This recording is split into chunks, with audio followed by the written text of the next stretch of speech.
5월 10일 금요일 새벽 예배를 하나님 앞에 올려드리겠습니다. 오늘 우리에게 주신 하나님의 말씀은 사도행전 5장 12절에서 16절까지 말씀입니다. 사도들의 손을 통하여 민간의 표적과 기사가 많이 일어나매 믿는 사람이 다 마음을 같이하여 솔로몬 행각에 모이고 그 나머지는 감히 그들과 상종하는 사람이 없으나 백성이 칭송하더라. 믿고 주께로 나아오는 자가 더 많으니 남녀의 큰 무리더라. 심지어 병든 사람을 메고 거리에 나가 침대와 요 위에 누이고 베드로가 지날 때에 혹 그의 그림자라도 누구에게 덮일까 바라고 예루살렘 부근에 수많은 사람들도 모여 병든 사람과 더러운 귀신에게 괴로움 받는 사람을 데리고 와서 다 나음을 얻으니라. 예루살렘 교회에 대부흥이 찾아왔습니다. 베드로가 설교할 때마다 수천 명이 그리스도께 돌아오는 일들이 생겨났습니다. 그냥 돌아오는 것이 아니라 어찌할꼬 하며 돌아옵니다.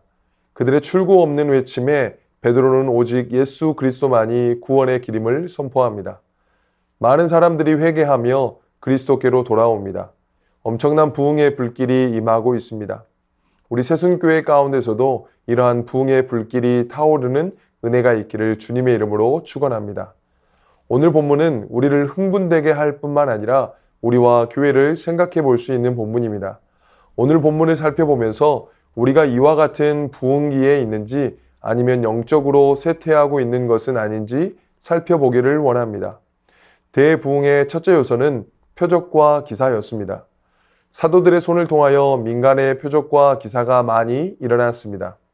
여기서 주의해야 할 것은 사도들의 손에서 표적과 기사가 많이 일어났다는 사실입니다. 예수를 믿으면 아무나 표적과 기사를 일으킨다는 생각이 잘못임을 알 수 있습니다. 또한 표적과 기사는 하나님이 어떤 목적, 곧 대부흥을 위해 특별히 허락하신 것인지 기도를 열심히 해서 나타난 것이 아닙니다. 사도들이 자신들의 그림자가 지나갈 때 환자를 낫게 해달라고 기도한 것도 아니었고 표적을 구하며 금식하고 기도한 것도 아니었습니다. 오카는 목사님의 책에 보면 김익두 목사님에 대한 내용이 나와 있습니다. 1919년부터 1921년 사이 하나님께서는 김익두 목사님을 특별히 사용하셨습니다. 당시 한일합병으로 민족적 기운이 꺾이고 많은 사람들이 지푸라기라도 잡으려고 발버둥 칠 때였습니다. 그때 하나님께서는 그를 통해 간간히 이적 기사를 나타내셨습니다. 경산에 있는 중풍병자를 고친 사건이라든가 사울릭 교회의 혈루증을 앓던 성도를 고친 사건을 통해 성령의 역사를 보여주셨습니다. 당시 장로교 헌법에는 금일에는 이적을 행하는 권능이 정지되었느니라 라고 하는 조항이 있었습니다. 오늘날에는 사도행전과 사복음서에 나오는 이적 기사가 정지되었다는 뜻입니다. 따라서 이적 기사 운운하는 것은 이미 성경적으로 교리적으로 금지된 것이었습니다. 그런데 김익두 목사를 통해 이적 기사가 나타나자 결국 1923년 장로교 총회에서는 이 조항을 수정하기로 결의하였습니다. 정지되었다라는 조항을 지금도 이적 기사가 있을 수 있다로 고쳐졌습니다. 대부흥이 찾아올 때 하나님께서 이와 같은 이적 기사를 일으키신다는 사실은 역사가 증언합니다. 이런 의미에서 하나님 말씀에 근거한 이적 기사라면 그것은 영적 고갈 상태에 빠져 있는 21세기 교회에 주시는 부흥의 계기일 것입니다. 그러므로 이적과 기사를 전적으로 부정해서는 안 됩니다. 겸손하게 하나님의 뜻이 어디에서 역사하는지를 볼 줄 알아야 합니다. 하나님은 이적 기사를 함부로 행하시지도 않는 분이시고 그와 같은 은혜를 함부로 주시지도 않는 분이기에 아무나 이적 기사를 행할 수 있다고 착각해서는 안 됩니다. 이적과 기사는 반드시 하나님이 정하신 목적을 이루기 위해 일어나는 것입니다. 대부흥의 두 번째 요소는 모이기를 힘썼다는 것입니다. 12절에 보시면 믿는 사람이 다 마음을 같이하여 솔로몬 행각에 모이고 14절에서도 믿고 주께로 나아오는 자가 더 많으니 남녀의 큰 무리더라. 16절에도 보시면 예루살렘의 부근에 수많은 사람들도 모여 우리의 모이는 목적은 마음을 같이하기 위해 모이는 것입니다. 그냥 모이기 힘쓰는 것이 아닙니다. 세상 사람들도 모이기에는 힘씁니다. 카페에서도 모이고 식당에서도 모이고 여러 동호회와 모임을 통해서 모입니다. 그들의 목적은 층교와 힐링입니다. 그러나 우리의 모이는 목적은 완전히 다릅니다. 우리가 모이는 목적은 마음을 같이 하기 위해 모이는 겁니다. 마음을 같이 하기 위해 모인다는 것은 결국 하나님의 마음을 갖기 위해 모이는 것입니다. 그래서 우리가 모여 서로의 안부를 묻고 살피는 것도 참 중요하지만 마음을 같이 하기 위하여서 교제하고 기도해야 하는 것입니다.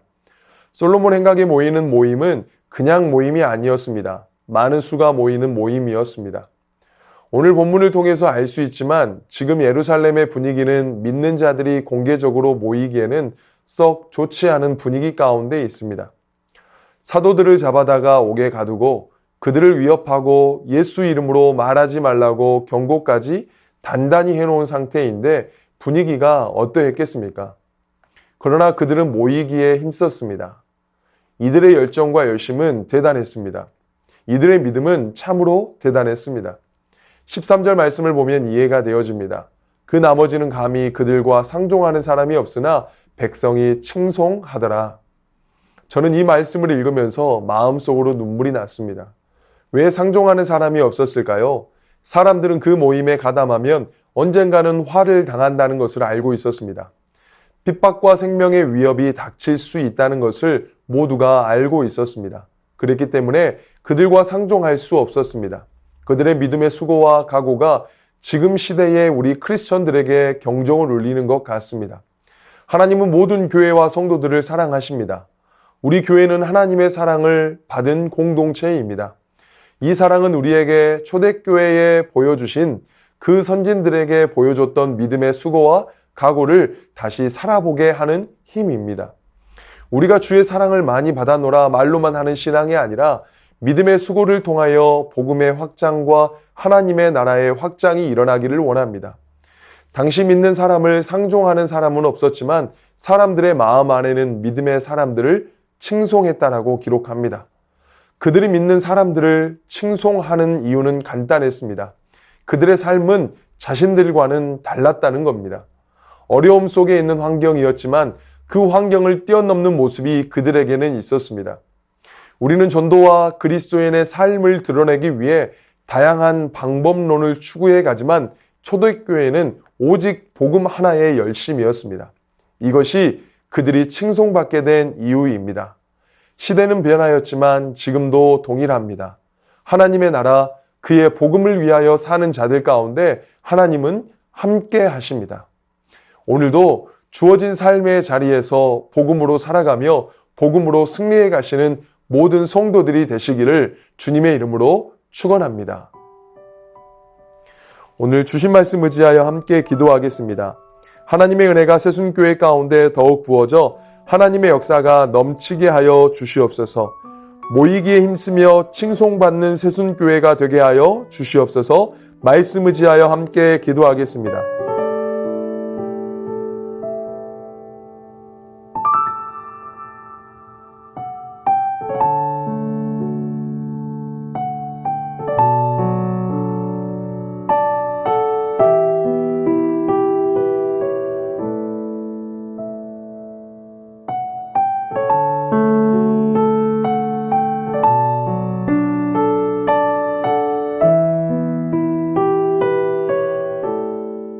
계속해서 나라와 열방을 위해서 기도하겠습니다. 소외된 자들을 살피며 보살피는 나라 되게 하여 주시옵소서. 의료 파업이 속히 끝나 환자들에게 필요한 치료와 시술이 온전하게 이루어질 수 있도록 인도하여 주시옵소서. 하나님이 세우신 창조 질서를 거스르는 열방의 문화가 깨어지게 하시고 온전한 문화들이 자리 잡게 하여 주시옵소서. 나라와 열방을 위해서 함께 기도하겠습니다.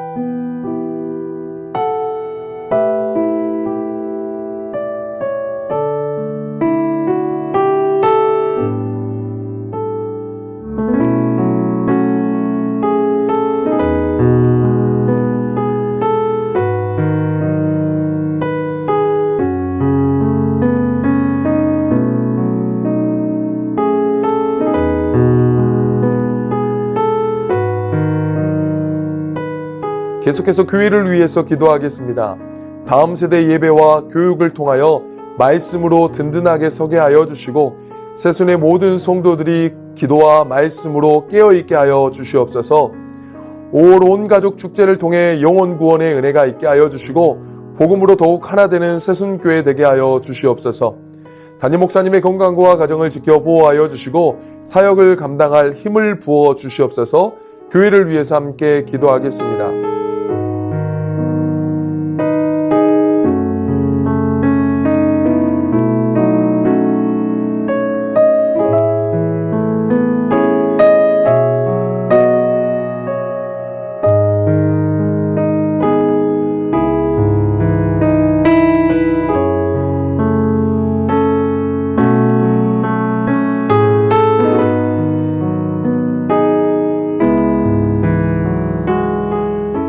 선교사님을 위해 기도하겠습니다. 스리랑카 박수키 선교사님, 방글라의 센터가 6월 13일에 마치는데 잘 마무리될 수 있도록 도와주시고 현지 스태프들이 직장을 잘 얻게 되고 아이들도 다른 곳에 잘 인도될 수 있도록 인도하여 주시옵소서.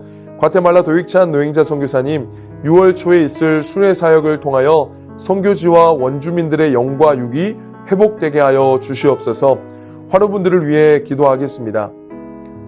정기석 집사님, 큰 사고 이후 후유증 없이 잘 회복하게 하옵소서. 정석현 집사님 아버님, 폐혈증으로 중환자실에 계십니다. 고비를 잘 넘기게 하시고 회복시켜 주옵소서. 염점동 집사님, 한 달에 한 번씩 검사를 진행하는데 검사 결과를 인도하여 주시고 깨끗이 회복하여 주님의 일을 감당하게 하옵소서. 조국빈 집사님, 직장암 수술 후 회복 중에 있습니다. 암세포를 남김없이 제거하여 주시고 완전히 회복시켜 주옵소서. 한양님 권사님, 목 디스크 통증으로 치료받고 계십니다. 속기 통증이 사라져서 건강한 일상을 사는데 어려움 없게 하옵소서. 최기숙 집사님, 수술 후 회복 중에 있습니다. 주님께서 완전히 회복될 수 있도록 지켜 주옵소서. 김민정희 집사님, 방사선 치료를 마치고 6월에 피검사를 진행합니다. 검사 결과에 따라서 2차 방사선 치료를 진행할지 결정됩니다. 모든 검사 결과가 하나님의 은혜 가운데 진행되게 하옵소서. 이정희 집사님, 담도암 수술 후 회복 중에 있습니다. 완치까지 선하게 인도하옵소서. 이용님 성도님, 등에 생긴 종양 치료를 위해 항암 중입니다. 기존 치료제에 내성이 생겨 치료제를 변경한 후 부작용으로 체력이 떨어지고 불면증에 시달리고 있습니다. 부작용 없게 하시고 완치까지 인도하옵소서. 권호순 권사님, 계속되는 항암 가운데 잘 견뎌낼 수 있는 체력 주시고 깨끗하게 회복시켜 주셔서 항암 없이 회복되게 하옵소서.